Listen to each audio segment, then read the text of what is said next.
Mətnimizin adı Pirana balıqları. Görək bu mətndə bizdən nə soruşur? Bax, imtahanda qələminizi seçmisiniz, düzdür? Yəni qələminizi aparmısınız.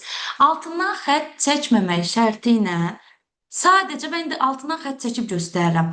Cümləni oxuduqca qələmi belə cümlənin altı ilə aparın. Altından xətt çəkməyin ha siz. Elə oxuyun ki, yəni bax bu xətt belə qələmi aparanda sizin fikriniz ancaq o cümlədə olur. Onun üçün deyirəm mən. Aydındır? Pirana balıqlarında görək bizdən nə istəyir? Başlayırıq birinci abzasa. Pirana balıqları ilə çoxları yalnız filmlərdən və qorxulu hekayələrdən tanışdırırlar. Mətnin birinci abzasının birinci cümləsində bizə dedi ki, pirana balıqları ilə çox insanlar filmlərdən, bir də qorxulu hekayələrdən tanışdılar. Yəni ancaq film və qorxulu hekayələrdə pirana balıqlarının adını görüblər, adını eşidiblər. Bu birinci cümləmizdir bizim. Bir çoxlarına isə pirana balıqları Cənubi Amerikanın çaylarında yaşayan həm qeyri-adi diş quruluşu, həm də aqressiv davranışları ilə fərqlənən balıq növü kimi məlumdur. Fikir verin. Bəzilərinə pirana balıqları Cənubi Amerikanın çaylarında yaşayan qeyri-adi diş quruluşu və fikir verin, aqressiv davranışları ilə fərqlənən balıq növü kimi məlumdur. Deməli, bəziləri bunu necə tanıyır? Deyir, aqressiv davranışları var, qeyri-adi diş quruluşu var. İlk cümlədə bizə pirana balıqları ilə bəzilərinin ancaq film və qorxu hekayələrindən tanış olmasını dedi. İkinci cümlədə pirana balıqlarının deməli deyir, bir çoxlarına görə pirana balıqları Cənubi Amerikanın çaylarında yaşayan qeyri-adi diş quruluşu və aqressiv davranışları ilə fərqlənən balıq növü kimi məlumdur.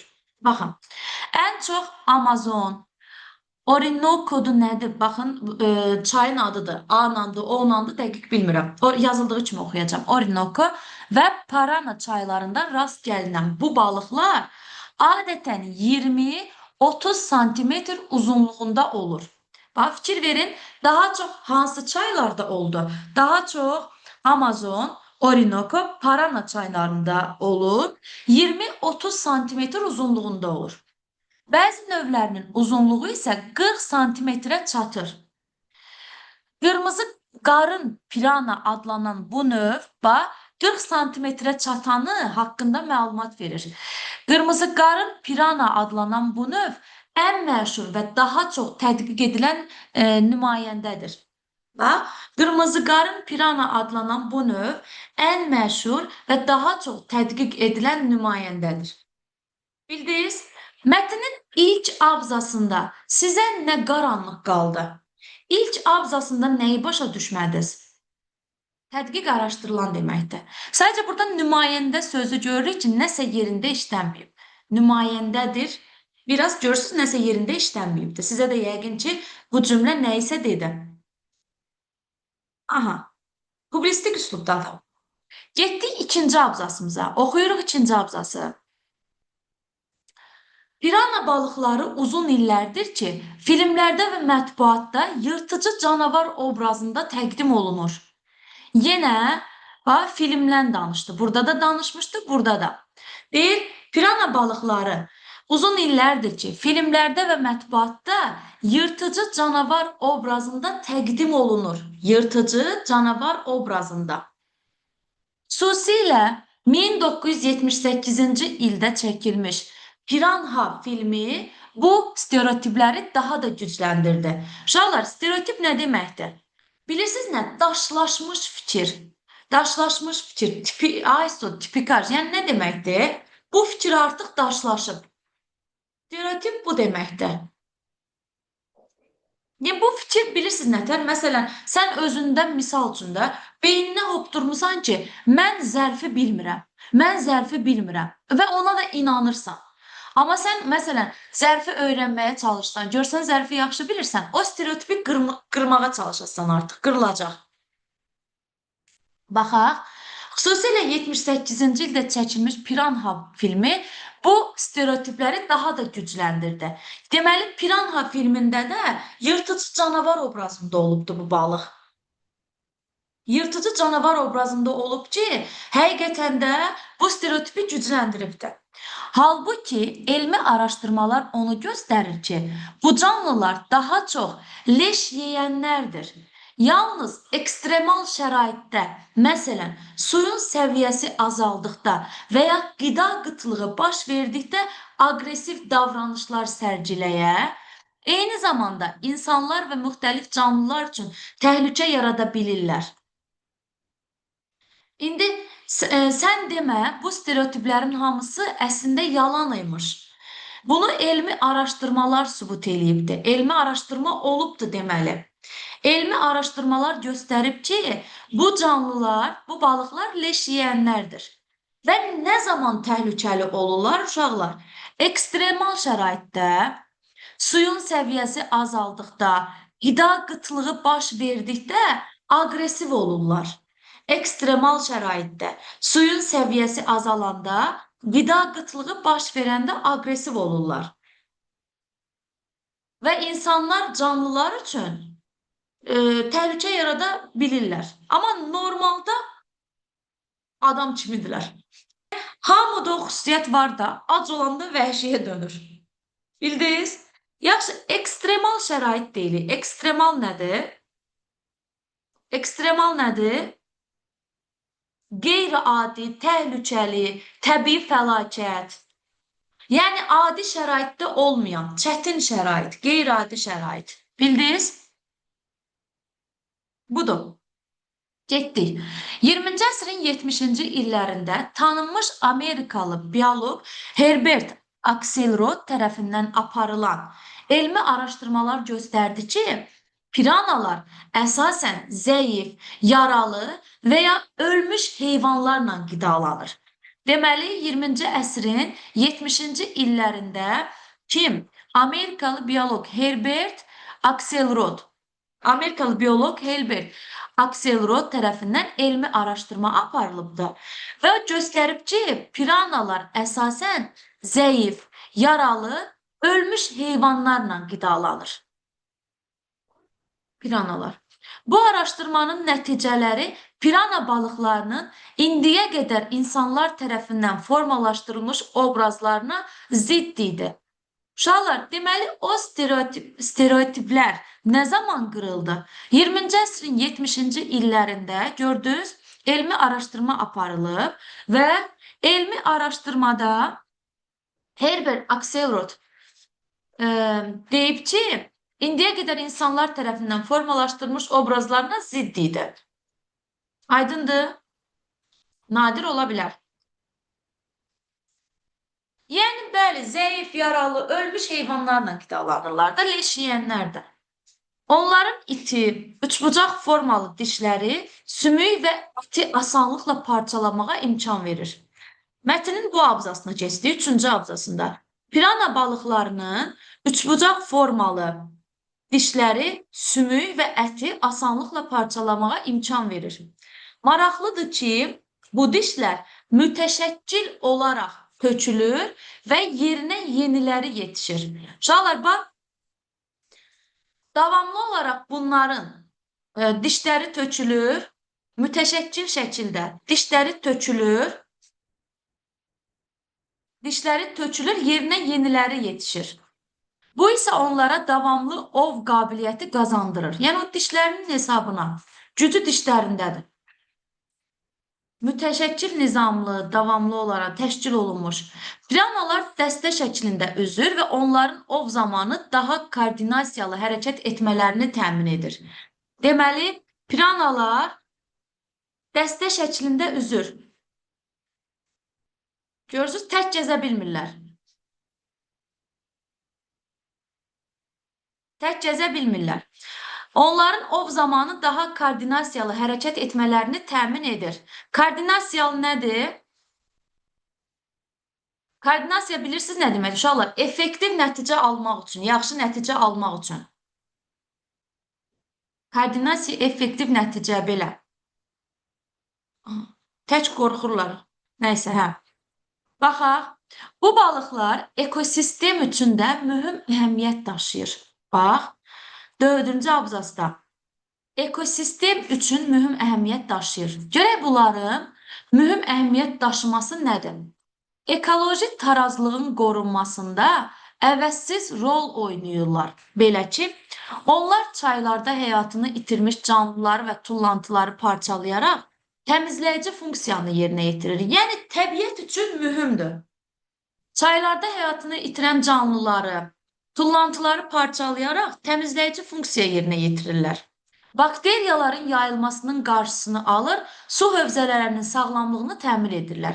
Bəzi araşdırmalara görə piranalar həm də çay sistemində qida zəncirinin sabitliyini qoruyurlar.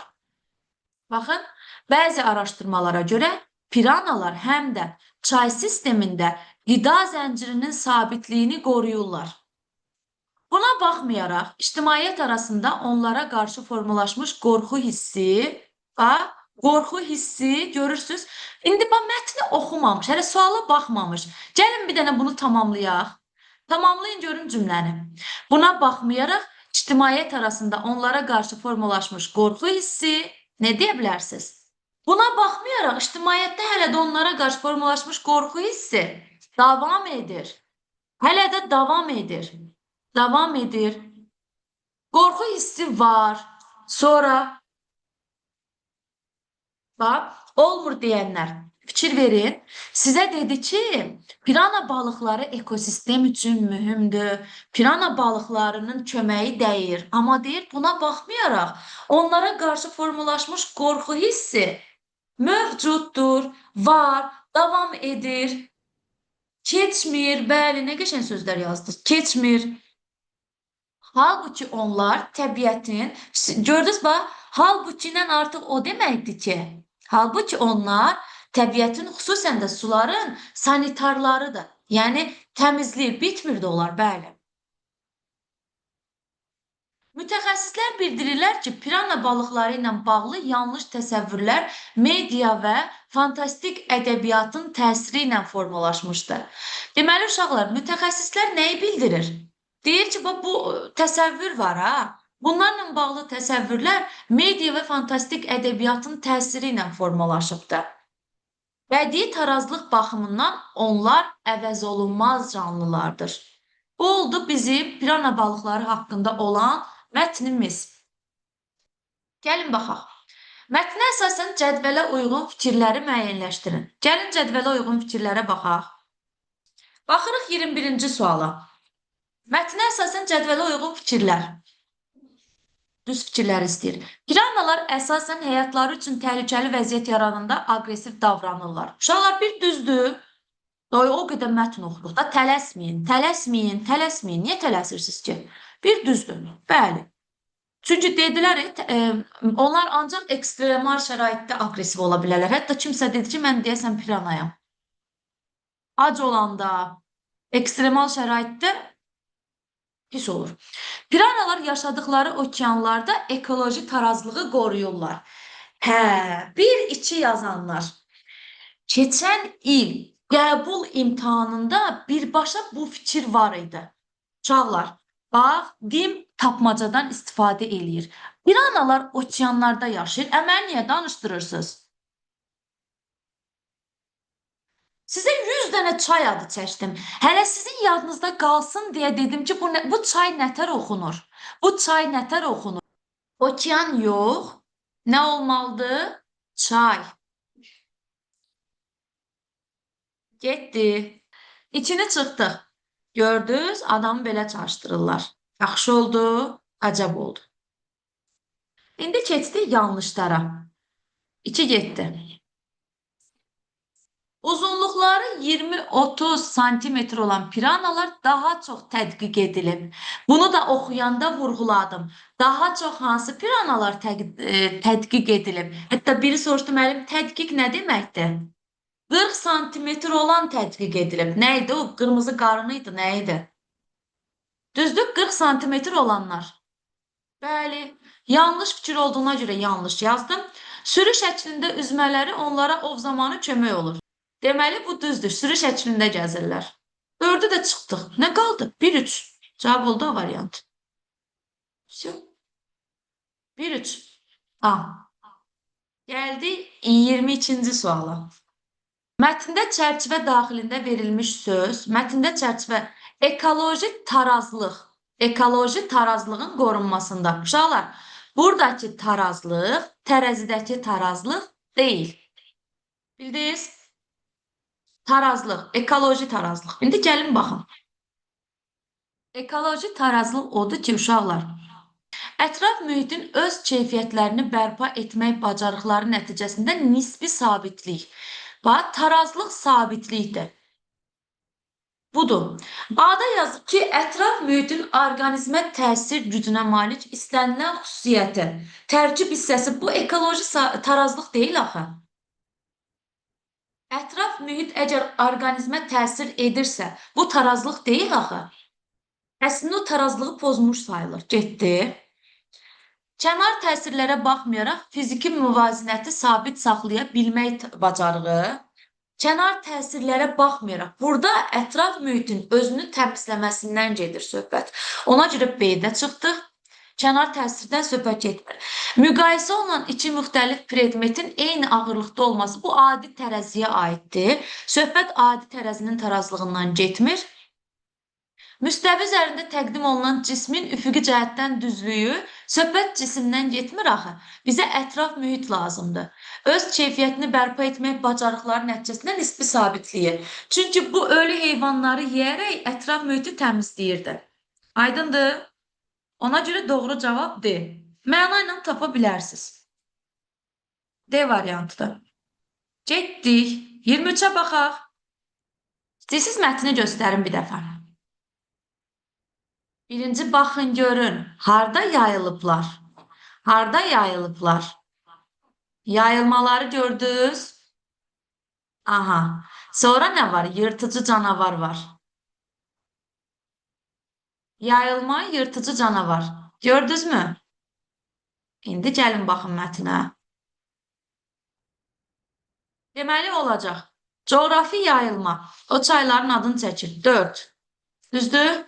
Sonra biz bunu yırtıcı canavar obrazında təqdim elədik. 2. Sonra elmi araşdırmalar oldu. Xüsusən 20-ci əsrin 70-ci illərində Amerikalı bioloq araşdırdı ki, nə bilim, bu əslində yırtıcı canavar deyil, əslində nə bilim, ekstremal şəraitdə olur yırtıcı. 5. Sonra piranaların ov davranışı. Bax, bu bioloq araşdırdı, ondan sonra nə oldu? Ov haqqında məlumat verdilər və deyir, ovları necə gedirdilər? Ovlara kütləvi şəkildə gedirlər. 3. Bir də sonda da, mətnin sonunda da ekosistemdə rolundan danışdı. 1. 4, 2, 5, 3, 1. 4, 2, 5, 3, 1. Baxaq 24-ə. Hansı nöqtələrin yerinə əlavə edilsə mətmun məzmununa xələl gələr deyir. Nöqtələrə baxırıq. Buna baxmayaraq ictimaiyyət arasında onlara qarşı formalaşmış qorxu hissi, ictimaiyyətdə onlara qarşı formalaşmış qorxu hissi, ictimaiyyətdə onlara qarşı formalaşmış qorxu hissi, fikir verin, hələ də qalmaqdadır.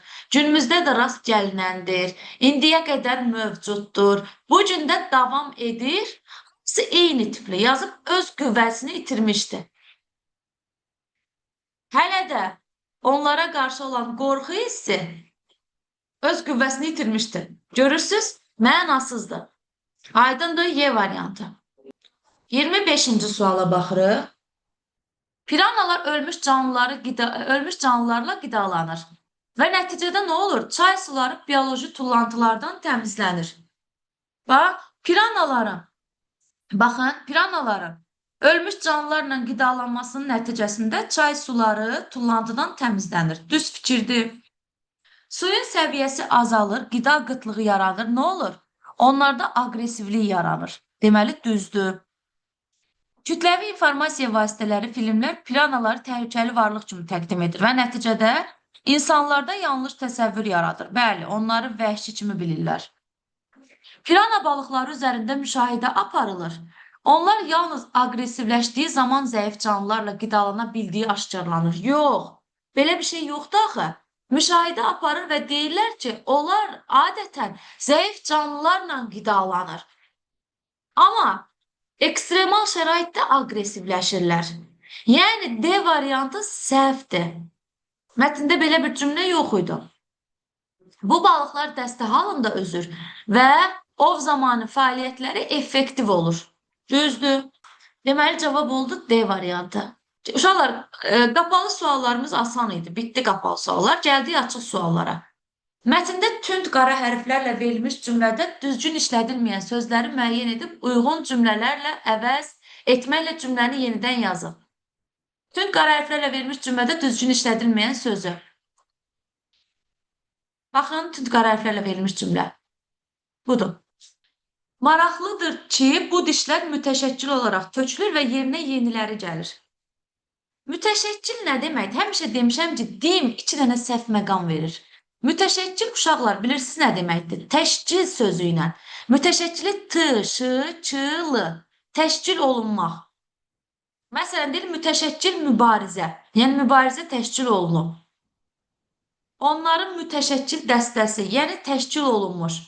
Deməli, uşaqlar, mütəşəkkil yox, bəlkə müntəzəm olardı. Düzdürmü?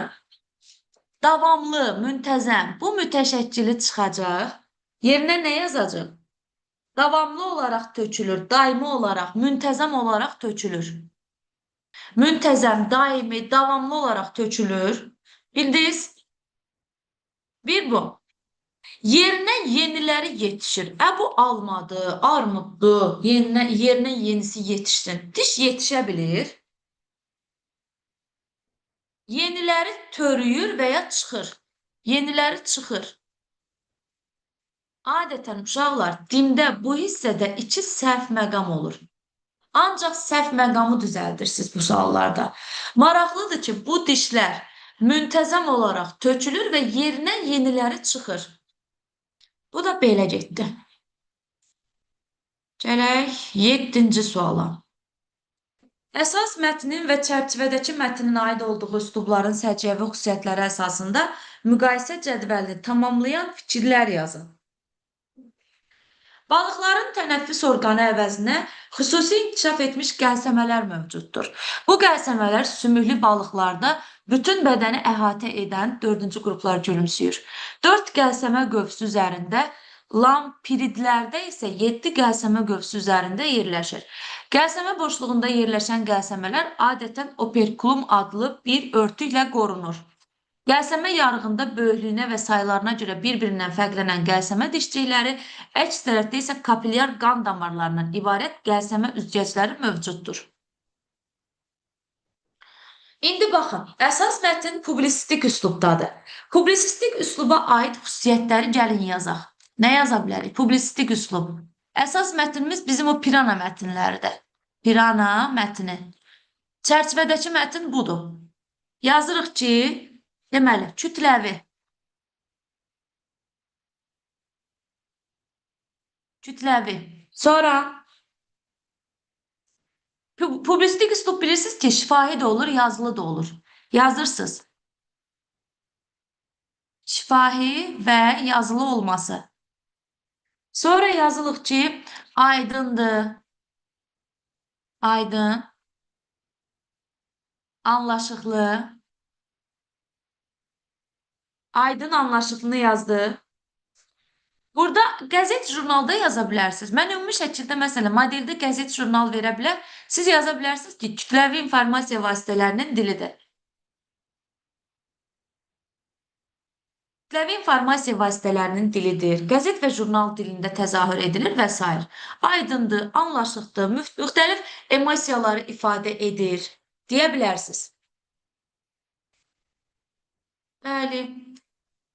Hətta yaza bilərsiniz ki, xalq dilinə yaxındır da yaza bilərsiniz. Lüğət tərkib başa düşüləndir, yaza bilərsiniz. Bəli, yaza bilərsiniz. Çərçivədəki mətn elmi üslubda olduğuna görə yazırsınız ki, termin sıxlığı var. Sonra konkret, dəqiq, çox mənalılığın olmaması, tək mənalılığın olması. Sonra mürəkkəb yəni çətin cümlələr işlənir. Sonra dili çətindir, dilinin çətinliyi. Sonra nə deyə bilərsiniz? Fikir yığcam və konkretdir. Bildiniz uşaqlar. Ortağı da ki, xüsusiyyətləri demişəm də, ortağa nə yazacaqsınız? Funksional, funksionallıq, sonra ədəbi dilə aidlik, ədəbi dilə aid olmaları, bir də normaya tabe olmaq. Normalara tabe olması. Bildiniz? 28-ci sual. 28. Ekosistemdəki pozuntular təbiətin özünü tənzimləmə prinsipi ilə yenidən təbii nizama yönəlir. Cümləsini mətnin məzmunu ilə əlaqələndirin. Nə deyə bilərsiniz? Uşaqlar, ekosistemdəki pozuntular təbiətin özünü tənzimləmə prinsipi ilə yenidən təbii nizama yönəlir. Sizə konkret yazırsınız ki, pirana balıqları çaylarda ölü canlıları, o cümlədən tullantıları, deməli, parçalayan balıqlar kimi təqdim olunur. Balıqlardır və deməli, bunlar təbiəti bu tullantılardan təmizləyərək tarazlığı qorumağa xidmət edir. Belə yazırsınız. Pirana balıqları. Uşaqlar, sadə dillə yazın, dolaşdırmayın, fikrinizi aydın yazın. Deyirsiniz ki, pirana balıqları ölü balıqları yeyərək təbiəti təmizləməyə xidmət edir. Vəssalam. Sadə yazın, bacardıqca sadə yazın. Gəldik. 29. Altından xətt çəkilmiş sözün üslubu funksiyası baxımından cədvəli tamamlayan fikirlər yazın. Altından xətt çəkilmiş söz, bax, bütün siniflərə aiddir. Neçədən altından xətt çəkilmiş söz var? 2 dənədir. Zəif, yaralı və ya ölmüş heyvan, yaralı heyvan.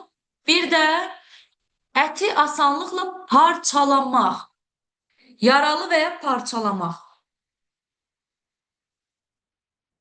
Adətən son illərdə mən ikisini də eyni funksiyada görmüşəm. Dim nəsə belə bir şey eləyir. Deməli, yaralı deyirsə, yaralı informativdir, yəni həqiqidir. İnformativ funksiya 9-dar. Siz buna həqiqi məna yaza bilərsiniz. Həqiqi məna. Yaralı orada həqiqi mənadadır. Sonra nə idi uşaqlar? O birisi nə idi? Parçalamaq. O da informativdir. Ona da həqiqi məna yazırsınız. Həqiqi məna. Sözü başqa funksiyada cümlədə işlədin. Yaralı sözünü başqa funksiyada cümlədə işlədin. O WhatsApp-da var, qırıq ürək smayliki. Ondan davam eləyin, tapasınız. Amma indi yaralı ürəyi yazmayın da, cümlədə işlədin yazıb, cümlədə. Yaralı qəlbim nələrə tab gətirib, nələrə dözüb. Gördünüz? Yaralını məcazi mənada işlədəcəksiniz də, məcazi, poetik funksiyada. Məcazi kimi deyirsiniz ki, yaralı qəlbi buna da dözdü. Buna da dözdü. Bildiniz? Hə. Birdən kimsə o yaralı sözünü gətirib yaraladı kimi yaza bilər. Oy, oy, oy. Səhv eləmiş olacaqsınız. Olmaz. Çünki sizdən hansı söz istəyir? Yaralı sözünü. Yaralı, yar, yara, yaralı. Yaralı sifətini istəyir. Səndən yaralamağı istədir. Yazırsan, riyaziyyat qəlbimi yaraladı. Elə yaralasa yaxşıdır. Uşaqlar, sizdən yaralı sifətini işlətmək istəyir. Yaralı sifəti. Olmaz. Eyni sözü başqa funksiyada işlət. Eyni sözü. Bildiniz?